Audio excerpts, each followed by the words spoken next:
iHeartRadio Broadway, driven by Mercedes-Benz. Well, I love to get to say that I'm the second because it's an opportunity to tell people about Mickey Grant, who more people should know about, who's the incredible woman who wrote the book, music, lyrics, and starred in her own show in, I believe, 1972. And her music is so amazing, and so I feel really honored to stand on her shoulders. And also, like, I'm wearing all these hats, and part of why I want to do it, I mean, I love what I do, and I love every hat that I wear, and I feel like they all inform each other. And also, it's my hope that I want to, like, model for young women that they can be multi-hyphenates, multifaceted artists who don't have to choose one category. Oh my God. It's such an incredible honor to be telling the story of these women, specifically with this company of people, the heart and the empathy and the love that exists in this room. It's a incredibly timely piece. It's important, and coming to work is an absolute joy, knowing that we have this amazing group of humans to tell it with. It's beyond anything I could have dreamed. Yeah, I mean, ditto. Since doing it at the Public, I felt that it's such a warm and inviting group of people, and also in the year that we're about to be in, I think it's important that we're coming to Broadway this year, and I feel very honored and privileged to be a part of telling this story right now, and I can't wait to start doing it 8 times a week. It's gonna be fun. Yeah. It's gonna be fun. It feels so present, like every day in rehearsal when we're singing, no matter what number we're singing, like it feels active. It feels like now. It feels so important, and to be able to, even just today, singing it for the first audience, some of our new songs, it's so powerful. It feels so important.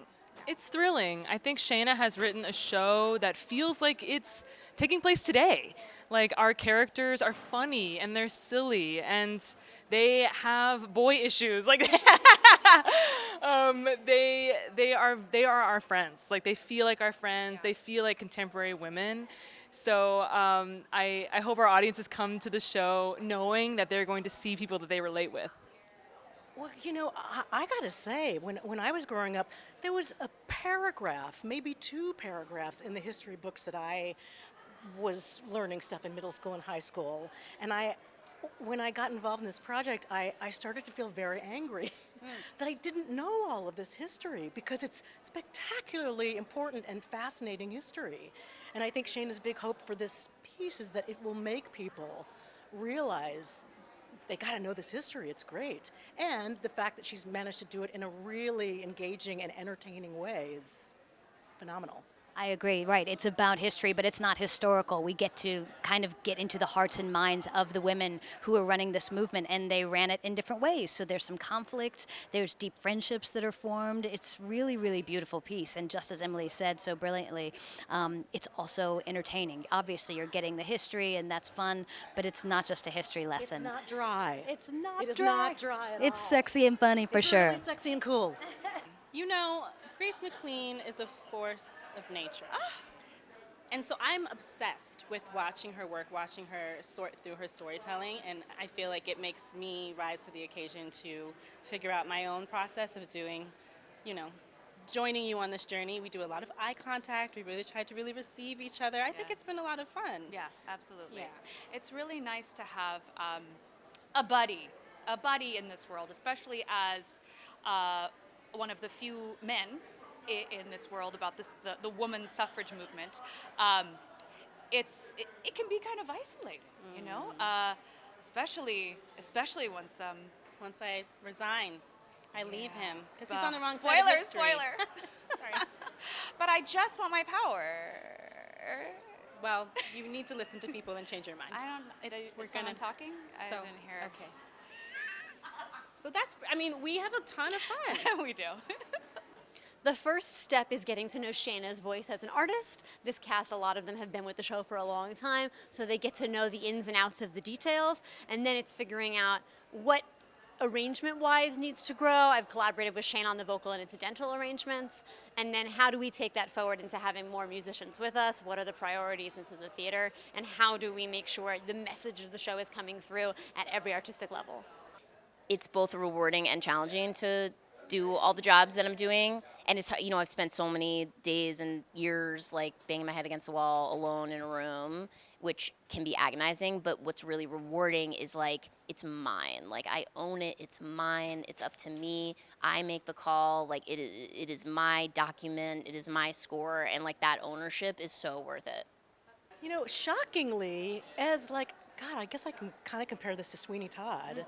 There's great elements of like really, really intense stuff balanced perfectly with comedy. She's done a beautiful job of sort of managing to balance that. There's a lot of funny, endearing stuff, in with the very, very heavy, earnest stuff. I agree. It's a perfect ride of both. It feels like a roller coaster ride. It amps up perfectly. You throw your hands up as an audience member, and then you just go for the ride. And as far as the room is concerned, it's a very, very fun. Wouldn't you say? Like, it is. We take good care of each other. We've really fallen madly in love with each other. So we have bonded in a way that feels really, really extraordinary to tell the story. Yeah, it's a great room of women, and there's no ego in this room. No. It's spectacular to be in a room full of creatives where everybody's just putting their head down, telling the story as cleanly and interestingly as possible, and we all really dig each other. That's right. That's right. I feel so lucky and so honored to have gotten to witness Shayna's growth through this piece. From the beginning, I knew that this was the next big thing. Shayna is such an extraordinary talent, and seeing how much she was able to create at the beginning and then not just build it, but then revise it to say, I see what I've done and I see the core story and I'm going to keep driving forward there. It's really an incredible experience. Seeing the Broadway show is just the tip of the iceberg of her talent. You don't really have to scroll too far on your newsfeed to find blatant attacks on women and the female body and reproductive rights. This last week alone has been catastrophic in many states. So the urgency for this piece and the sad, sad relevancy. I mean, at the end of the show, Alice talks about starting the Equal Rights Amendment in 1920. That was 124 years ago, and it still hasn't passed. It still hasn't passed. I mean, so when you talk about the relevancy, it's just like we're still fighting for these very fundamental basic rights that I know should is not a great word to use, but we should have them. we should not have to still be fighting for it, but we are. And I mean, telling the story again with this group of people is what makes it possible. Yeah. I can't imagine coming to work and with like people who are mean or angry. It's like there has to be love inside of it. Well, yeah, I was going to say the levity from all of that comes from the people that we get to be surrounded by every day. And even when what we're dealing with is very heavy and like dredge and can be like quite depressing when you think of where we were then, where we are now, and the similarities and the differences, the people that we're surrounded by every day make it easier to tell. There's so much laughter. Yeah. Like we were doing a prison sequence yesterday, and then we're just like, we're laughing. Like, you have to. You have to, yeah. Otherwise, you'll go crazy. Yeah, absolutely. I mean, this history is not that far away from us, right. But it's weirdly sort of forgotten, and it feels really important, especially in this moment, in this cultural moment, this political moment, this moment in time when things sort of feel heavy and hard, and like there are sort of big, almost insurmountable problems. It's so helpful, useful, yes, to be able to look back and see that our predecessors also faced really difficult times and seemingly insurmountable obstacles, and yet they were able to make progress. They were able to make change, and I think that's the sort of like, that's the injection of hope that we need right now. Yeah, it's been so great to look at history and realize how long things take.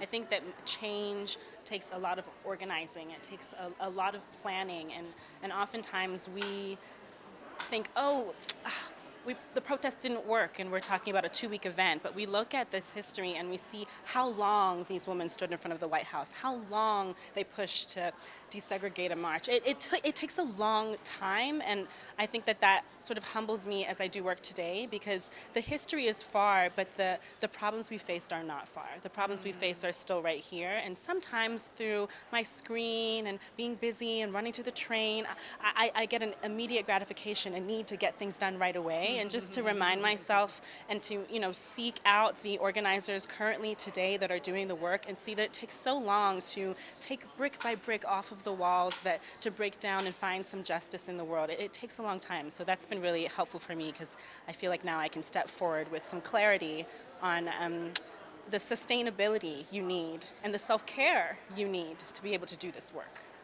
It's so fun to play real people and also, find our own ways to dramatize and personalize the interpretations. I think of Ruja as, sure, she was a real person, Polish immigrant, labor organizer, suffragist, Broadway actress. But I like to think of her as like someone that I know, who's my friend today. It's really cool, like as an actor, to have a historical figure to base your work off of, and to read the facts of who they actually were, what they did. But then I'm so lucky to have the golden brick of Jailed for Freedom, which my character wrote about the firsthand account of getting the right to vote.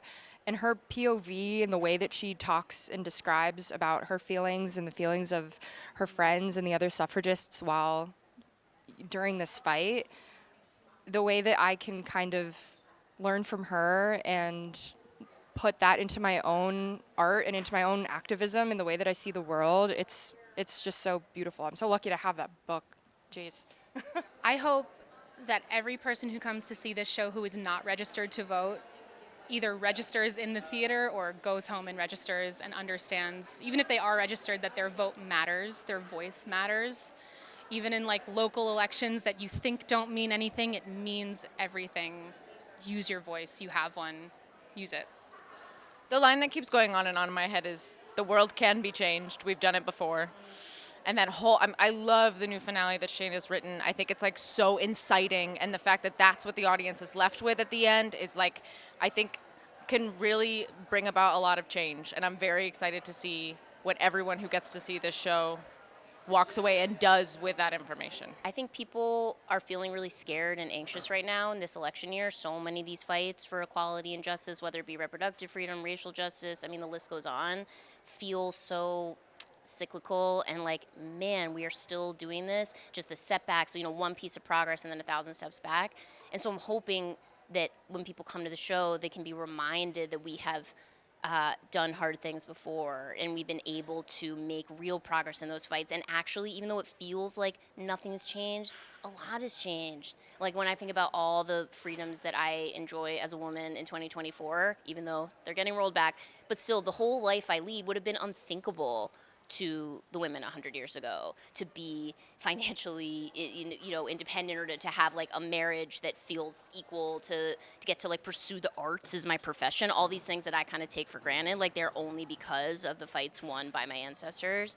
And so I hope that this show, hearing this story, if you haven't heard it before, can energize you out of and kind of wake people up out of that cynicism. iHeartRadio Broadway, driven by Mercedes-Benz.